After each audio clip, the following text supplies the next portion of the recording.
আমরা সেই রবের প্রশংসা করি যে রব এই সপ্তম আসমান বানিয়েছেন, তারা দিয়ে সুবসিত করেছেন। আবার আল্লাহ তাআলা সূরা নাবার ৭৮ নম্বর সূরার ৩০ পারার আয়াত আল্লাহ তাআলা এই কথা বললেন, ওয়া আনজালনা মিনাল মুকসিরাতি মাআন সাজ্জাজা, আমি আসমান তৈরি করেছি এর জন্য যে বৃষ্টি নাজিল করে তোমাদের জন্য যেন ফসল উৎপাদন করতে পারি। বলেন আলহামদুলিল্লাহ। লিনুখরিজা বিহি হাব্বা ওয়া নাবাতা, এখান থেকে ফসল উৎপাদন হয় যা তোমরা রিজিক রূপে গ্রহণ করে নাও। আমরা সেই রবের প্রশংসা করি, বলি আলহামদুলিল্লাহ। সম্মানিত উপস্থিতি, চলতি মাস হলো শাবান মাস। আজকে শাবান মাসের কত তারিখ আমাদের মনে আছে? শাবান মাসের আজকে ৭ তারিখ। আল্লাহ রাসূল সাল্লাল্লাহু আলাইহি ওয়াসাল্লাম শাবান মাসের অনেক গুরুত্বপূর্ণ আমলের কথা বলেছেন। আমরা সামনে আমাদের আসছে কি রমজান, তার আগে কি আসবে একটা শবে বরাত। আমরা তো সবাই শবে বরাতই বলে অভ্যস্ত, সবাই শবে বরাতই বলি। আমাদের সামনে আসছে কি শবে বরাত। এই শবে বরাত হলো শাবান মাসের মধ্য রজনী।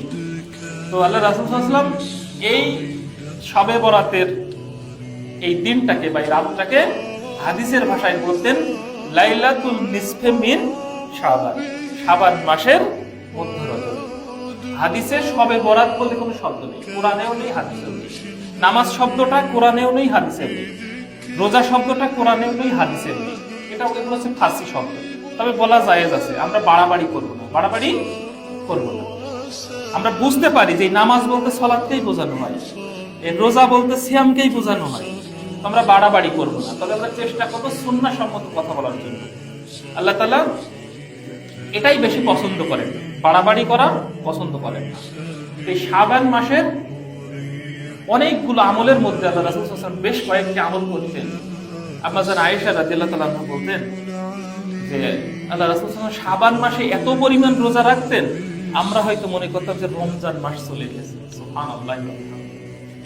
প্রথম 15 দিন একটানা রোজা রাখতেন। কোন কোন বর্ণনা আছে শাবান মাসের রজব মাসে 10টা রোজা, শাবান মাসে 20টা রোজা, রমজান মাসে 30টা রোজা করেছেন আল্লাহ রাসূল সাল্লাল্লাহু আলাইহি ওয়াসাল্লাম। তার মানে রজব মাসেও রোজা রাখতেন, আর শাবান মাসের একাধিক ক্রমে রোজা রেখে যেতেন। এগুলো হচ্ছে নফল রোজা। এক সাহাবী বর্ণনা করেছেন, আমি কয়েকটা কাজ ছাড়বো না। তো বলা হলো কোন কোন কাজগুলো? তিনি বললেন আইয়ামে 20, চান্দ্র মাসের 13, 14, 15 এই 3টে রোজা আমি কোনোদিনও ছাড়বো না। ভিতরের সালাত আমি কোনোদিনও ছাড়বো না। এই আইয়ামে 20 আমাদের সামনে আসছে। আবার সে আল্লাহর শুকর যে আইয়ামে 20 এর রোজাটা আবার পড়ে যাচ্ছে শবে বরাতের মধ্যে। বলে সুবহানাল্লাহ। আজকে শাবান মাসের 7 তারিখ, আগামী শুক্রবার কয় তারিখ? 14 তারিখ। চান্দ্র মাসের 13, 14, 15 আল্লাহ রাসূল রোজা রাখার নির্দেশ দিয়েছে। অনেক এটা সুন্নাত, আল্লাহ রাসূল সাল্লাল্লাহু আলাইহি ওয়াসাল্লাম রাখতেন। ঠিক আমরা যদি শাবানের বা লাইলাতুল নিসফে মিন শাবান বলি আর শবে বরাত যেটাই বলি, এই রোজাটাও যদি আমরা রাখতে চাই তাহলে আমরা 13, 14, 15 আমরা 3টে রোজা রাখলে 2টা সওয়াব হয়ে যাবে। একটা লাইলাতুল নিসফে মিন শাবানের রোজা, আবার চান্দ্র মাসের 13, 14, 15 রোজা।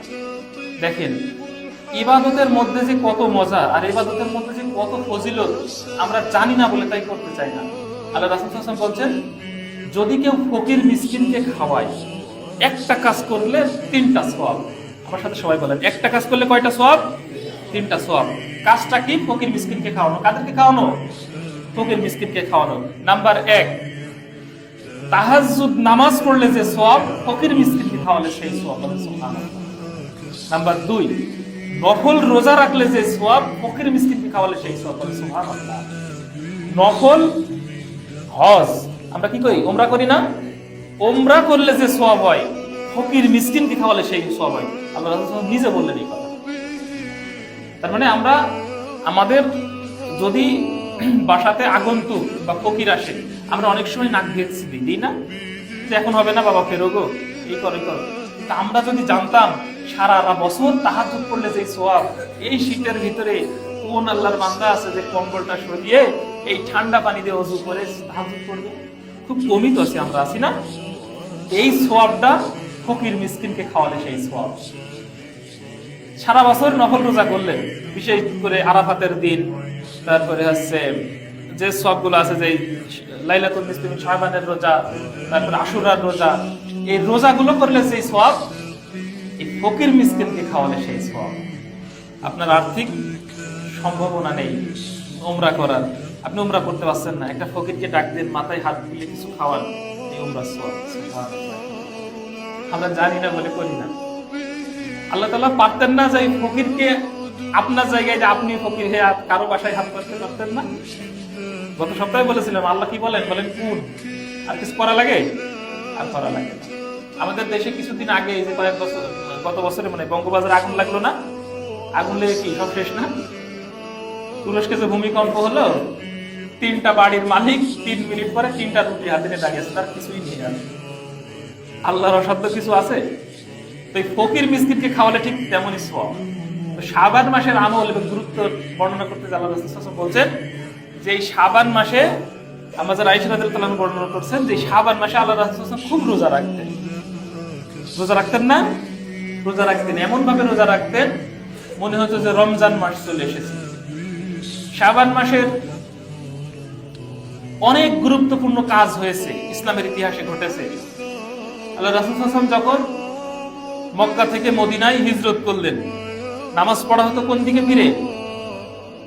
আল আকসার দিকে, বাইতুল মুকাদ্দাস যেটা বলে, জেরুজালেমের দিকে ফিরে নামাজ পড়া হতো। আমরা জানি তো ঘটনা, জানেন তো?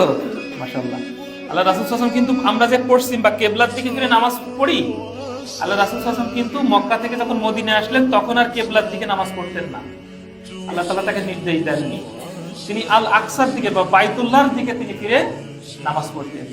আল্লাহ রাসূল সাল্লাল্লাহু আলাইহি ওয়াসাল্লাম চাইতেন যদি একবার ওই কাবার দিকে ফিরে নামাজ পড়তে পারতাম। এই শাবান মাসেই কিবলা পরিবর্তন করা হলো। সুবহানাল্লাহ। এই শাবান মাসে আল্লাহ তাআলা আয়াত নাযিল করে দিলেন, হে মুহাম্মদ সাল্লাল্লাহু আলাইহি ওয়াসাল্লাম, আপনার ইচ্ছা হচ্ছে আপনি কিবলার দিকে ফিরে নামাজ পড়েন, ঠিক আছে, এখন থেকে আপনি তাই শুরু করেন। বলেন আল্লাহু আকবার। এই শাবান মাসেই কিবলার পরিবর্তন হয়।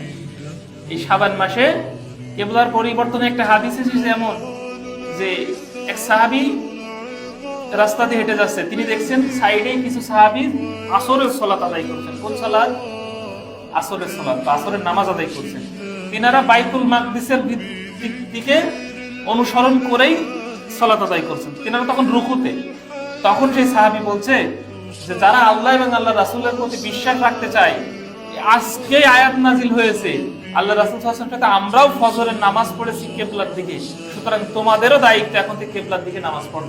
হাদিসে এভাবে এসেছে, সহিহ আবু দাউদে মনে হয় হাদিসটা, সম্ভবত আমার বুকমার্ক মনে আসছে না, তবে হাদিসটা সহিহ। সাহাবীরা এভাবে বর্ণনা করছেন যে আমরা এভাবে রুকুতে ছিলাম, ঘুরে কিবলার দিকে দাঁড়িয়ে পড়লাম। আল্লাহু আকবার। এই শাবান মাসে কিবলার পরিবর্তন হয়। আমরা একটা আয়াত পড়ি না, ইন্নাল্লাহা ওয়া মালাইকাতাহু ইউসাল্লুনা আলান নবী ইয়া আইয়ুহাল্লাযিনা আমানু সাল্লু আলাইহি ওয়া সাল্লিমু তাসলিমা। সূরা আহজাবের 56 নম্বর আয়াত। এই আয়াতটাও নাযিল হয়েছে শাবান মাসে। সুবহানাল্লাহ।